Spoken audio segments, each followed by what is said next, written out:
போகிறதுல மிகப்பெரிய ஒரு போராட்டத்துக்கு பின்னாடி தான் எல்லாம் உள்ளுக்குள்ளே இருந்தாலும் தயக்கம். இப்போ நான் போடுற வீடியோவும் எங்கள் அம்மாவுக்கு மெயினாக பிடிக்கல, செகண்ட் என் ஒய்ஃபு பிடிக்கவே இல்லை. ஆனால்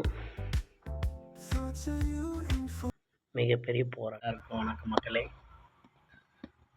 நான் இன்னைக்கு பேசி தான் வீடியோ போடலான்னு நினைக்கிறேன். அது என்ன அப்படின்னு பார்த்தீங்கன்னா, இந்த வீடியோ போடுறதுல மிகப்பெரிய ஒரு போராட்டத்துக்கு பின்னாடி தான் இந்த வீடியோலாம் போட்டுட்ருக்கேன்.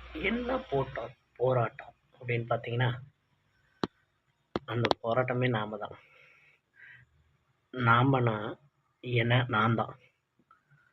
எனக்குள்ள நிறைய போராட்டம். என்ன, நாம் வீடியோ போடலாமா, ஏன் போடக்கூடாது,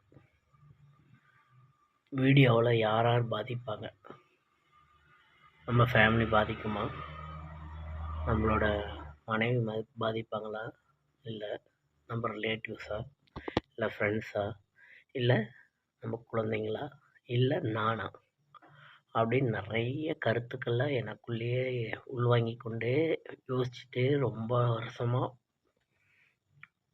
கொஞ்சம் லைட்டாக வருவேன். ஒரு ரீல்ஸ் 2 பாட்டு போடுவேன். டான்ஸ் ஆட தயக்கம், ஒவ்வொரு நிறைய தயக்கம் எல்லாம் உள்ளுக்குள்ளே இருந்தாலும் தயக்கம்தான் இருக்கும். இப்போ நான் போடுற வீடியோவும் எங்கள் அம்மாவுக்கு மெயினாக பிடிக்கல, செகண்ட் என் ஒய்ஃபு பிடிக்கவே இல்லை. அப்புறம் எங்கள் ரிலேஷன், எங்கள் அக்கா தங்கச்சிங்களுக்கு ஒரு சிலருக்கு பிடிச்சிருக்கு, ஒரு சிலருக்கு பிடிக்கல.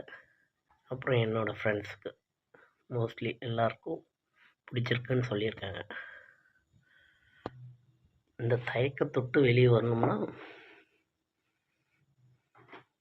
மிகப்பெரிய போராட்டம் தான். அதிலேருந்து வந்திருக்கேன். இதே மாதிரி தான் நம்ம வாழ்க்கையில் நிறைய தயக்கத்தொட்டு வெளியே வந்துட்டோம்னா நம்ம முன்னேறிக்கிட்டே போகலாம். அது தொழிலாகட்டும், நாம் செய்யக்கூடிய வேலையாகட்டும், வேறு எங்கேயா இருந்தாலும் தயங்கக்கூடாது. தயங்கிட்டேன் அப்படின்னா நம்ம பின்னாடிக்கிட்டே தான் இருப்போம். நம்மளை முந்தி போய்கிட்டே இருப்பாங்க மக்கள். நம்ம கூட இருக்க பார்த்தீங்கன்னா முன்னாடி போய்கிட்டே இருப்போம். அது எந்த வகையாக இருந்தாலும் சரி.